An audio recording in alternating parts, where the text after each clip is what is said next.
നമസ്കാരം, ലൈവ് വാർത്തയിലേക്ക് സ്വാഗതം. ഞാൻ സംഗീത. പ്രധാന വാർത്തകൾ. കിഴക്കൻ മലയോര മേഖലയിൽ വേനൽ മഴയ്ക്കൊപ്പമെത്തിയ കനത്ത കാറ്റിൽ വ്യാപക നാശനഷ്ടം. കുന്നിക്കോട് 20 വീടുകൾ തകർന്നു.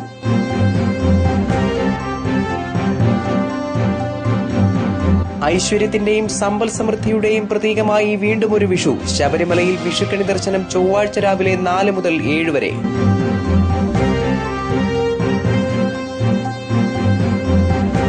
സംഘം ചേർന്ന് ആക്രമിച്ച് പണം തട്ടുന്ന സംഘത്തിലെ 5 പേർ പുനലൂർ പോലീസിന്റെ പിടിയിൽ. വാർത്തകൾ വിശദമായി. വേനൽ മഴ കുന്നിക്കോട്ട് കനത്ത നാശം വിതച്ചു. 20ഓളം വീടുകൾ തകർന്നു. ആളപായമില്ല. വേനൽമഴ കിഴക്കൻ മലയോരത്ത് വ്യാപക നാശം വിതച്ചു. ശക്തമായി വീശിയ കാറ്റിൽ വിളക്കുടിയിലും തലവൂരിലുമായി 20ഓളം വീടുകൾ തകർന്നു. 10 വീടുകൾ പൂർണ്ണമായും മറ്റുള്ളവ ഭാഗികമായും തകർന്നിട്ടുണ്ട്. വീടുകളിലുണ്ടായിരുന്നവർ പരിക്കേൽക്കാതെ രക്ഷപ്പെട്ടത് തലനാരിഴയ്ക്കാണ്. നിരവധി വീടുകളിലെ ഗൃഹോപകരണങ്ങൾ അടക്കമുള്ളവ നശിച്ചു. ഗ്രാമീണ മേഖലയിൽ വ്യാപക കൃഷിനാശവും റിപ്പോർട്ട് ചെയ്തിട്ടുണ്ട്. തിങ്കളാഴ്ച വൈകിട്ട് 5 മണിയോടെയാണ് മഴ നാശം വിതച്ചത്. വിളക്കുടി കിണറ്റിൻകര വാർഡിൽ പറയങ്കോട് ജംഗ്ഷന് സമീപത്താണ് കൂടുതൽ വീടുകൾ തകർന്നത്. പാറവിള വീട്ടിൽ തോമസ്, ശാമുവേൽ, അനിൽ, രാജ, ഡെയ്സി, ചെറിയ പുളിയങ്കോട്ട് വീട്ടിൽ ഷറഫുദ്ദീൻ, ലീല, തസ്നി മനസ്സിലിൽ സീനത്ത്, ഷെൽവി ഭവനത്തിൽ ചെല്ലയ്യ, കൊച്ചുമടത്തിൽ രാജമ്മ, ദീപഭവനിൽ ജലജ, സജീവ് മനസ്സിലിൽ ഉമ്മലത്ത്, ഡാനിയൽ, ബേബി എബ്രഹാം, ഷാജഹാൻ മനസ്സിലിൽ യൂനിസ് കുഞ്ഞ് തുടങ്ങിയവരുടെ വീടുകളാണ് തകർന്നത്. തലവൂർ മഞ്ഞക്കാലയിലും വീടുകൾക്ക് നാശം സംഭവിച്ചിട്ടുണ്ട്. മിക്ക വീടുകളുടെയും മേൽക്കൂര കാറ്റിൽ പറന്ന നിലയിലാണ്. നിരവധി വീടുകളുടെ ചുവരുകളും തകർന്നിട്ടുണ്ട്. കാറ്റുവീശിയ സമയത്ത് വീടുകളിലുണ്ടായിരുന്നവർ നിലവിളിയോടെ പുറത്തേക്ക് ഓടി രക്ഷപ്പെടുകയായിരുന്നു. കാലപ്പഴക്കം ചെന്നതും മേൽക്കൂരയ്ക്ക് ബലമില്ലാത്തതുമായ വീടുകളാണ് തകർന്നവയിൽ അധികവും. വീട് തകർന്നവരെ തൊട്ടടുത്ത വീടുകളിലേക്കും മറ്റ് സുരക്ഷിത സ്ഥാനങ്ങളിലേക്കും മാറ്റിപ്പാർപ്പിക്കുന്നത് രാത്രി വൈകിയും തുടരുകയാണ്. റവന്യൂ പഞ്ചായത്ത് അധികൃതർ സ്ഥലത്തെത്തി പ്രാഥമിക നാശനഷ്ടങ്ങൾ വിലയിരുത്തി. ഇത് തിങ്കളാഴ്ചയും തുടരുമെന്ന് റവന്യൂ വകുപ്പ് അധികൃതർ അറിയിച്ചു. സ്ഥലത്ത് രാഷ്ട്രീയ പ്രവർത്തകരുടെയും നാട്ടുകാരുടെയും നേതൃത്വത്തിലാണ് പുനരധിവാസ പ്രവർത്തനങ്ങൾ നടത്തുന്നത്. ന്യൂസ് ഡെസ്ക് ലൈവ് വാർത്ത. ഉത്സവത്തിന് കൊടിയിറക്കം. കാനനവാസന് പമ്പയിൽ ആറാട്ട്. ശബരിമലയിൽ വിഷുക്കണി ദർശനം ചൊവ്വാഴ്ച രാവിലെ 4-ന്. കാനനവാസൻ അയ്യപ്പൻ പമ്പയിൽ ആറാടി. ആറാട്ട് ഘോഷയാത്രയോടെ ഉത്സവത്തിന് കൊടിയിറങ്ങി. വിഷുവുത്സവം കഴിഞ്ഞ് 18-ന് രാത്രി 10-ന് നടയടയ്ക്കും. പുലർച്ചെ 4 മണി മുതലാണ് വിഷുക്കണി ദർശനം. രാവിലെ 9 മണിയോടെ ആറാട്ട് ഘോഷയാത്ര പമ്പയ്ക്ക് പുറപ്പെട്ടു. കലിയുഗവരതനെ ആനപ്പുറത്തേറ്റി കാനനപാതയിലൂടെ ശരംകുത്തി മരക്കൂട്ടം വഴിയാണ് പമ്പയിലേക്ക് ഘോഷയാത്ര പുറപ്പെട്ടത്. വാദ്യമേളങ്ങളുടെ ആരവത്തോടെ എത്തിയ ഘോഷയാത്രയെ ഗണപതി ക്ഷേത്രത്തിന്റെ തിരുമുമ്പിൽ ദേവസ്വം ഭാരവാഹികൾ സ്വീകരിച്ചു. തുടർന്നാണ് ആറാട്ടിനായി അയ്യപ്പനെ പമ്പയിലേക്ക് ആനയിച്ചത്. തന്ത്രിമുഖ്യൻ കണ്ഠര് മഹേശ്വരര്, PN നാരായണൻ നമ്പൂതിരി എന്നിവരുടെ മുഖ്യ കാർമ്മികത്വത്തിലാണ് ആറാട്ട് നടന്നത്.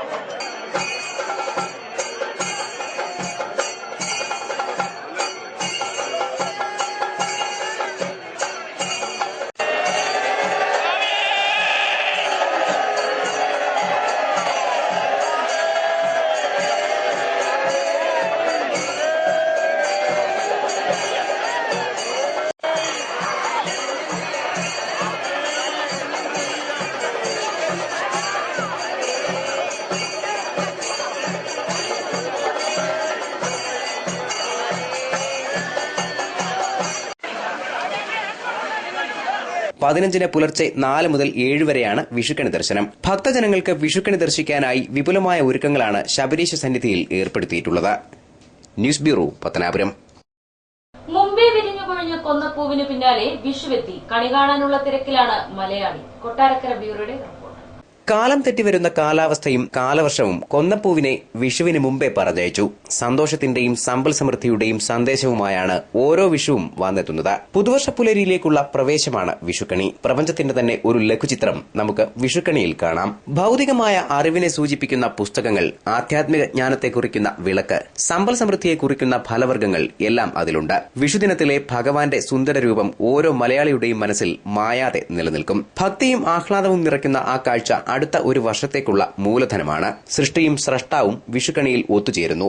എല്ലാവരിലും കുടികൊള്ളുന്ന ഈശ്വര ചൈതന്യത്തെ ആരാധനാപൂർവ്വം ദർശിക്കാൻ കഴിഞ്ഞാൽ ജീവിതത്തിൽ സന്തോഷവും ശാന്തിയും നിറയുമെന്നതാണ് വിഷുക്കണി നൽകുന്ന സന്ദേശം. ഭഗവാന് മുന്നിൽ ഒരുക്കി വെച്ചിരിക്കുന്ന വിഷുക്കണിയിലെ വസ്തുക്കൾ ഓരോന്നും ദൈനംദിന ജീവിതത്തിൽ നമ്മൾ ഉപയോഗിക്കുന്നവയാണ്. അവ ഉപയോഗിക്കുമ്പോഴെല്ലാം ഈശ്വര സ്മരണ നമ്മളിൽ ഉണരണം എന്ന സന്ദേശവും വിഷു നൽകുന്നു. വിഷുക്കാലത്ത് കൊട്ടാരക്കരത്ത് മാർക്കറ്റിൽ നിറഞ്ഞത് കണിവെള്ളരി. വില കൂടുതലുണ്ടെങ്കിലും കണിവയ്ക്കാൻ വെള്ളരി ആവശ്യമായതിനാൽ കച്ചവടം തകൃതിയിലാണ്. മീനച്ചൂടിൽ വിളയിച്ചെടുത്ത കണിവെള്ളരിക്കയാണ് വിഷുക്കാലത്ത് വിപണിയെ സജീവമാക്കിയത്. വിഷുക്കണിയിലെ മുഖ്യ ഇനമാണ് കണിവെള്ളരി. തമിഴ്നാട്ടിലെ കമ്പത്തു നിന്നാണ് കൂടുതലായും കണിവെള്ളരി കേരളത്തിൽ എത്തുന്നത്. കണിക്കാവശ്യമായ കൊന്നപ്പൂവ്, ചെറിയ ചക്ക, മാങ്ങ, പഴവർഗ്ഗങ്ങൾ തുടങ്ങിയവയും വിപണിയിലെത്തിയിട്ടുണ്ട്. രണ്ടുതരം കണിവെള്ളരിക്കയാണ് മാർക്കറ്റിലുള്ളത്. സീസണൽ കച്ചവടമായതിനാൽ എല്ലാത്തിനും വില കൂടുതലാണ് എന്നത് പ്രത്യേകതയുമല്ല. കണി കാണാനുള്ള സാധനമാണ് ഈ ചെറിയ വെള്ളരിക്ക.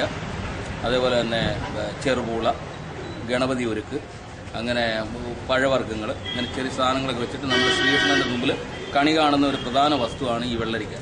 News bureau, Kottarakkara. കൊന്നപ്പൂക്കൾക്ക് ദൌർലഭ്യമെങ്കിൽ മലയാളി കണി കാണാൻ ബുദ്ധിമുട്ടും. ഇക്കുറി ആ ബുദ്ധിമുട്ട് വേണ്ട. ചൈനയിൽ നിന്ന് പ്ലാസ്റ്റിക് കൊന്നപ്പൂക്കൾ എത്തിയിട്ടുണ്ട്. ഇക്കുറി വിഷുപ്പൂക്കൾക്ക് ക്ഷാമം ഏറെയായിരുന്നു. കണിക്കൊന്നപ്പൂവിന്റെ ദൌർലഭ്യം തിരിച്ചറിഞ്ഞ് മുൻവർഷങ്ങളിൽ നിന്ന് വ്യത്യസ്തമായി ചൈനയിൽ നിന്ന് പ്ലാസ്റ്റിക് കൊന്നപ്പൂക്കൾ വിപണിയിലെത്തി. പതിവ് പോലെ ഇക്കാര്യത്തിലും വിപണിയുടെ സാധ്യത മനസ്സിലാക്കിയത് ചൈന തന്നെയാണ്. നേരത്തെ പൂത്ത കണിക്കൊന്നകൾ വരൾച്ചയുടെ തീവ്രതയിൽ ഉണങ്ങിക്കൊഴിഞ്ഞു. പിന്നീട് പൂത്ത കണിക്കൊന്നകൾ ശക്തമായ വേനൽ മഴയിൽ കൊഴിഞ്ഞുപോയി. വനമേഖലയിൽ റീപ്ലാന്റിംഗ് ഏർപ്പെടുത്തിയതോടെ ഈ മേഖലയിലെ കൊന്നമരങ്ങളുടെ ശിഖരങ്ങൾ മുറിച്ചു മാറ്റപ്പെട്ടു.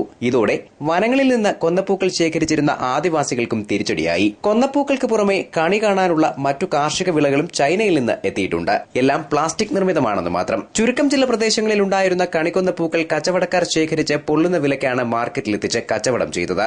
പ്ലാസ്റ്റിക് നിർമ്മിതമായ ചൈനീസ് കണിക്കൊന്നയ്ക്ക് വലിപ്പത്തിനനുസരിച്ച് 50ഉം 100ഉം ഒക്കെയാണ് വില. മാറുന്ന സമൂഹത്തിന്റെ പുതിയ മുഖമാണ് ചൈനീസ് കണിക്കൊന്ന പൂക്കളിലൂടെ 2014 വിഷുദിനത്തിൽ മലയാളി കാണുന്നത്. News bureau, Pathanapuram. സംഘം ചേർന്ന് ആക്രമിച്ച് പണം തട്ടുന്ന സംഘത്തിലെ 5 പേരെ പുനലൂർ പോലീസ് അറസ്റ്റ് ചെയ്തു. കഴിഞ്ഞ ദിവസം മീൻ കച്ചവടക്കാരനായ വിക്ടർ ഫ്രാൻസിസിനെ ആക്രമിച്ച് 7500 രൂപയും മൊബൈൽ ഫോണും കവർന്ന സംഘമാണ് പിടിയിലായത്. പുനലൂരും പരിസരത്തുമായി താമസിക്കുന്ന ഷെരീഫ്, റഹീം, ഷഫീഖ്, രാജീവ്, സുലൈമാൻ എന്നിവരാണ് പിടിയിലായത്.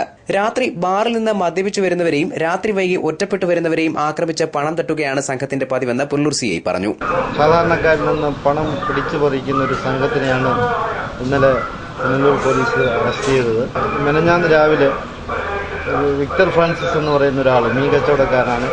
അയാൾ മീൻ കച്ചവടം ചെയ്ത് വന്ന 7400 രൂപയും അയാളുടെ മൊബൈൽ ഫോണും ഷെരീഫ്, റഹീം, ഷഫീഖ്, രാജീവ്, സുലൈമാൻ തുടങ്ങി 5 പേര് ഇയാളെ നരേന്ദ്ര ബാറിന് ഫ്രണ്ടിൽ നിന്ന് ഇയാളെ മീൻ കച്ചവടം ചെയ്യായിരുന്നു. അയാളെ കൂട്ടിക്കൊണ്ട് താഴോട്ട് പോയി ആളില്ലാത്ത സ്ഥലത്ത് കൊണ്ടുപോയി കടി കൊടുത്ത് അയാളുടെ കത്തി കൊണ്ട് അയാൾ 1-ാം പ്രതിയുടെ കയ്യിലുണ്ടായിരുന്ന കത്തി കൊണ്ട് അയാളെ കഴുത്തിന് വെട്ടുകയും അയാൾ കൈകൊണ്ട് തടുത്തുകൊണ്ട് അയാളുടെ കഴുത്തിന് വെട്ടേൽക്കാതെ അയാൾ ജീവൻ രക്ഷപ്പെട്ടു. പിന്നെ മൊബൈൽ ഫോണും പോക്കറ്റിൽ നിന്ന് 7400 പിടിച്ചു പറിച്ചു കൊണ്ടുപോയി. മൂർത്തിക്കാവിന് സമീപത്തു നിന്നാണ് സംഘത്തെ പിടികൂടിയത്. പോലീസിനെ കണ്ട് ആറ്റിൽ ചാടിയ സംഘത്തെ കൂടെ ചാടിയാണ് പിടിച്ചത്. പ്രതികളെ റിമാൻഡ് ചെയ്തു. പ്രതികളെ നമ്മൾ ഇന്നലെ തന്നെ രാത്രി നമുക്ക് വളരെ നാടകീയമായ രീതിയിൽ തന്നെ അറസ്റ്റ് ചെയ്യാൻ കഴിഞ്ഞു. അറസ്റ്റ് ചെയ്യാൻ ഒരു ക്ഷേത്ര പരിസരത്ത്, മൂർത്തിക്കാവ് ക്ഷേത്രത്തിനടുത്ത് ഒരു കുളിക്കാൻ വേണ്ടി പോയപ്പോഴാണ് നമുക്ക് അറസ്റ്റ് ചെയ്യാൻ സാധിച്ചത്. ഇവരെല്ലാം വെള്ളത്തിൽ ചാടിയെങ്കിലും നമ്മുടെ ലോക്കൽ പോലീസ് കൂടെ ചാടി ആണ് അവരെ ഈ അറസ്റ്റ് ചെയ്യാൻ സാധിച്ചത്. ഇവർക്ക് 12ഓളം കഞ്ചാവ് കേസുകളും അടിപിടി കേസുകളിലൂടെ ഉണ്ട്. ഇവർക്കെതിരെ കാപ്പ് ആക്ട് നടപ്പിൽ വരുത്തി ഇവരെ 1 കൊല്ലത്തേക്ക് റിമാൻഡ് ചെയ്യാനുള്ള നടപടിക്രമങ്ങൾ ആരംഭിച്ചു. News bureau, Punalur. കടക്കിലിൽ വൈദ്യുത ലൈനുകൾ പൊട്ടിവീണെങ്കിലും ദുരന്തം ഒഴിവായി. KSEB ജീവനക്കാരുടെ അനാസ്ഥയാണ് സംഭവത്തിന് വഴിയൊരുക്കിയത്. ചിതറ ഇലക്ട്രിക് സെക്ഷൻ പരിധിയിൽ കല്ലുവെട്ടാങ്കുഴി അമ്പലമുക്കിൽ നിന്ന് ഐരക്കുഴി ട്രാൻസ്ഫോമറിലേക്ക് പോകുന്ന 11 kV ലൈനാണ് പൊട്ടിവീണത്. ഞായറാഴ്ച വൈകിട്ട് 7 മണിയോടെയാണ് സംഭവം. ലൈൻ പൊട്ടിവീണ സമയം റോഡിൽ വാഹനങ്ങളോ കാൽനടയാത്രക്കാരോ ഇല്ലാതിരുന്നതിനാൽ വൻ അപകടം ഒഴിവായി. 4 ദിവസം മുമ്പ് ശക്തമായ മഴയത്ത് പോസ്റ്റിന് മുകളിൽ തീ കത്തിയിരുന്നു. വിവരം അറിയിച്ചതിനെ തുടർന്ന് KSEB ജീവനക്കാരെത്തിയെങ്കിലും കാര്യമായ പരിശോധനകൾ നടത്തിയില്ല. അറ്റകുറ്റപ്പണി നടത്താനോ താൽക്കാലിക പരിഹാരമെങ്കിലും കാണാനോ ഇവർ ശ്രമിച്ചില്ലെന്ന് ആക്ഷേപമുണ്ട്. ഒരാഴ്ച മുമ്പോട്ട് മഴ സമയങ്ങളിൽ അതിൽ ആ പോസ്റ്റിൽ തീ കത്തി തുടങ്ങാറുണ്ടായിരുന്നു. ഒരു 5 ദിവസം മുന്നേ ഇലക്ട്രിസിറ്റി ഓഫീസിൽ നിന്ന് ആൾ വന്ന് നോക്കി അത് കംപ്ലൈന്റ് ആണെന്ന് കണ്ടിട്ടാണ് അവർ പോയത്. അന്ന് വൈദ്യുത ലൈനിൽ തകരാറുണ്ടെന്ന കാര്യം നാട്ടുകാർ ജീവനക്കാരുടെ ശ്രദ്ധയിൽപ്പെടുത്തിയിരുന്നു. ഇത് കാര്യമാക്കാതെ ജീവനക്കാർ പോയതാണ് വൈദ്യുതി ലൈൻ പൊട്ടിവീഴാൻ ഇടയാക്കിയത്. അവർക്കൊരു ഉത്തരവാദിത്തം ഇല്ലാത്തത് കൊണ്ടാണ് ഇതിങ്ങനെ സംഭവിച്ചത്. രാത്രിയിൽ കൊച്ചുങ്ങളൊക്കെ ഒരുപാട് പേര് ഇതിലെ പോകുന്ന ആൾക്കാർ, വഴിയാത്രക്കാരുള്ളതാണ്. കൊച്ചുങ്ങൾ ഒരുപാട് പേര് റോഡിൽ നിന്ന് കളിക്കുന്നവരാണ്. ഇതൊക്കെ അവരുടെ ദേഹത്താണ് പൊട്ടി വീണിട്ടുണ്ടെങ്കിൽ ആരും ഇതിന് സമാധാനം പറയും. ഞായറാഴ്ച രാത്രി 7 മണിയോടെ ലൈൻ പൊട്ടിവീണ വിവരം അറിയിക്കുന്നതിനായി KSEB ഓഫീസിൽ വിളിച്ചെങ്കിലും ആരും ഫോൺ എടുത്തില്ല. തുടർന്ന് പ്രദേശവാസികൾ ഓഫീസിൽ നേരിട്ട് വിവരം അറിയിക്കാൻ എത്തിയെങ്കിലും ഓഫീസിൽ ജീവനക്കാരുണ്ടായിരുന്നില്ല. തുടർന്ന് മറ്റൊരു ഓഫീസിലെ ജീവനക്കാരനെ വിളിച്ച് വിവരം അറിയിച്ചു. അവർ നൽകിയ വിവരത്തെ തുടർന്ന് രാത്രി 9 മണിയോടെ KSEB ജീവനക്കാരെത്തി. പിന്നെ ഇലക്ട്രിസിറ്റി ഓഫീസിൽ വിളിച്ചിട്ട് ഫോൺ എടുക്കുകയോ അവിടെ തിരക്കി ചെന്നപ്പോൾ അവിടെ ആരും ഇല്ലായിരുന്നു. പിന്നെ രാത്രിയിൽ നമ്മൾ ഒരുപാട് ഇലക്ട്രിസിറ്റി ഓഫീസിൽ ജോലിയുള്ള ഒരുപാട് ആൾക്കാരുമായിട്ടൊക്കെ വിളിച്ച് അവരാണ് വിളിച്ച് ഈ ഇലക്ട്രിസിറ്റി നാളിനെ ഇവിടെ വരുത്തിച്ചത്. പൊട്ടിവീണ വൈദ്യുത കമ്പി സമീപത്തെ ഒരു മരത്തിൽ ചുറ്റിവെച്ച ശേഷം ജീവനക്കാർ തിരികെ പോയി. തിങ്കളാഴ്ച ഉച്ചതിരിഞ്ഞും ജീവനക്കാർ ഇങ്ങോട്ടേക്ക് തിരിഞ്ഞു നോക്കിയിട്ടില്ല. അവശേഷിക്കുന്ന ലൈൻ ഒരു കമ്പിയുടെ ബലത്തിൽ നിലനിൽക്കുകയാണ്. ഏതു നിമിഷവും ഇതും പൊട്ടിവീഴാമെന്ന് ചൂണ്ടിക്കാണിക്കപ്പെടുന്നു. ന്യൂസ് ബ്യൂറോ, കടക്കൽ. തിങ്കളാഴ്ച ലോക അഗ്നിശമന സേനാ ദിനം. കടക്കൽ ഫയർഫോഴ്സ് യൂണിറ്റ് നേരിടുന്ന അവഗണനകൾ ചൂണ്ടിക്കാട്ടി കടക്കൽ ബ്യൂറോയുടെ റിപ്പോർട്ട്. രാത്രിയെന്നോ പകലെന്നോ ഇല്ലാതെ പ്രകൃതിയെ അഗ്നിയിൽ നിന്ന് രക്ഷിക്കാനും അപകടത്തിൽപ്പെടുന്ന മനുഷ്യരെയും മറ്റ് ജീവജാലങ്ങളെയും സംരക്ഷിക്കാനും ജീവൻ മരണ പോരാട്ടം നടത്തുന്ന അഗ്നിശമന സേനയുടെ ദിനം. ഈ ദിനത്തിലും നിരവധി രക്ഷാപ്രവർത്തനങ്ങളിൽ പ്രശംസനീയമായ പ്രകടനം കാഴ്ചവെച്ച കടക്കൽ ഫയർഫോഴ്സ് കടത്തിണ്ണയിലാണ്. ഒരുപാട് സേവനങ്ങൾ ചെയ്തിട്ടുണ്ട്. ഇവിടെ അടുത്ത് തന്നെ ഒരു നിലമേലൊരു ഷോപ്പിംഗ് കോംപ്ലക്സ് കത്തിയപ്പം അവർ പാഞ്ഞെത്തി നിമിഷ നേരം കൊണ്ട് പെട്രോൾ പമ്പിന് വരെ തീപിടിക്കാനുള്ള ഇതായിരുന്നു. അപ്പം അതുവരെ അവർ രക്ഷിച്ചു. അവഗണനയുടെ ഭാരം പേറിക്കൊണ്ടായിരുന്നു ഇതുവരെയുള്ള പ്രവർത്തനങ്ങൾ. സ്വന്തമായി സ്ഥലമുണ്ടായിട്ടും മാറി മാറി വരുന്ന സർക്കാരുകൾ കടക്കൽ ഫയർഫോഴ്സിന് ഒരു കെട്ടിടം നിർമ്മിക്കുന്നതിനാവശ്യമായ നടപടികൾ സ്വീകരിച്ചില്ല. പഞ്ചായത്ത് വക കടമുറികളിലാണ് ജീവൻ രക്ഷാ ഉപകരണങ്ങളും ഫയർമാൻമാരും കഴിയുന്നത്. ഏതു നിമിഷവും നിലംപൊത്താവുന്ന ഷെഡിലാണ് ഫയർ എഞ്ചിനുകൾ. ഫയർ സ്റ്റേഷൻ തുടങ്ങിയിട്ട് ഇന്ന് വരെ അവർ പഞ്ചായത്ത് കെട്ടിടത്തിലാണ്, കടത്തിണ്ണയിലാണ് കിടക്കുന്നത്. ഒരുപാട് വർഷം കൊണ്ട് ഇതുപോലെ കാട് കയറി പാമ്പും പട്ടിയും ഒക്കെ കയറി ഇങ്ങനെ കിടക്കുകയാണ്. ഒരു പരിസരവാസികൾക്ക് വരെ ഭയങ്കര ഭീഷണിയായിട്ടിരിക്കുകയാണ്. കാരണം പാമ്പും ഭയങ്കര ശല്യമാണ്. അതുപോലെ പട്ടികൾ, ചന്തപ്പട്ടികൾ അവരെ വാസസ്ഥലമാണ്. പിന്നെ ആൾക്കാർ ഇതുപോലെ വേസ്റ്റുകളൊക്കെ കൊണ്ടിടും. വലുതും ചെറുതുമായ വനപ്രദേശങ്ങളും അപകട സാധ്യതയേറിയ നിരവധി പ്രദേശങ്ങളും റോഡുകളും ഉൾപ്പെട്ടതാണ് കടക്കൽ ഫയർഫോഴ്സിന്റെ പ്രവർത്തന പരിധി. കടക്കൽ, മടത്തറ, നിലമേൽ, കിളിമാനൂർ, പള്ളിക്കൽ, ചടയമംഗലം, കല്ലറ തുടങ്ങിയവയെല്ലാം ഇവരുടെ പരിധിയിൽ വരും. രക്ഷാപ്രവർത്തനങ്ങളിൽ ജീവൻ പണയം വെച്ച ഈ സംഘം സജീവമാണ്. പക്ഷേ ഇവർ ദുരിതമനുഭവിക്കാൻ തുടങ്ങിയിട്ട് വർഷങ്ങളായി. അടുത്ത ലോക ഫയർഫോഴ്സ് ദിനത്തിൽ ഒരു പുതിയ കെട്ടിടത്തിൽ പ്രവർത്തിക്കാൻ കഴിയുമെന്ന പ്രതീക്ഷ മാത്രമാണ് ജീവനക്കാർക്ക് ഇപ്പോഴുള്ളത്. ന്യൂസ് ബ്യൂറോ, കടക്കൽ. പത്തനാപുരം പട്ടണത്തിലെ അനധികൃത വാഹന പാർക്കിംഗ് മണിക്കൂറുകളോളമാണ് ഗതാഗതക്കുരുക്കുണ്ടാക്കുന്നത്. വ്യാപാര സ്ഥാപനങ്ങൾക്ക് പാർക്കിംഗ് സൌകര്യമില്ലാത്തതിനാൽ പട്ടണത്തിലെ ഇടുങ്ങിയ പ്രധാന പാതയിലാണ് പാർക്കിംഗ്. ടൌണിലെ വ്യാപാര സ്ഥാപനങ്ങളിലും ഓഡിറ്റോറിയങ്ങളിലും പാർക്കിംഗ് സൌകര്യം ഇല്ലാത്തതാണ് പ്രധാനമായും ഗതാഗതക്കുരുക്കിന് വഴിയൊരുക്കുന്നത്.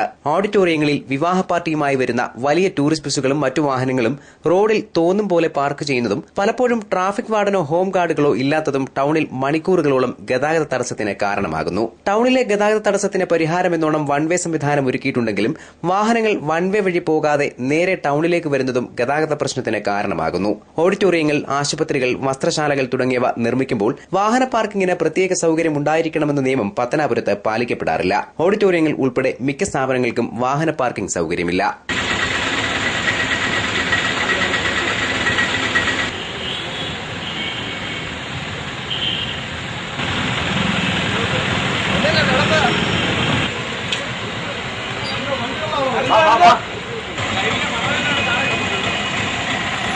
News bureau, Pathanapuram. സാങ്കേതിക കാരണങ്ങളാൽ കൂടുതൽ വാർത്തകൾ ഉൾപ്പെടുത്താൻ സാധിക്കാത്തതിൽ ഖേദിക്കുന്നു. പ്രധാന വാർത്തകൾ. കിഴക്കൻ മലയോര മേഖലയിൽ വേനൽ മഴയ്ക്കൊപ്പം എത്തിയ കനത്ത കാറ്റിൽ വ്യാപക നാശനഷ്ടം. കുന്നിക്കോട് 20 വീടുകൾ തകർന്നു.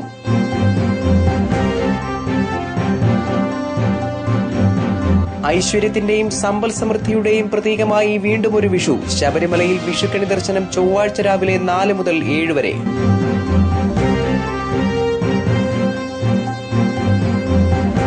സംഘം ചേർന്ന് ആക്രമിച്ച് പണം തട്ടുന്ന സംഘത്തിലെ 5 പേർ പുനലൂർ പോലീസിന്റെ പിടിയിൽ. വാർത്തകൾ സമാപിക്കുന്നു.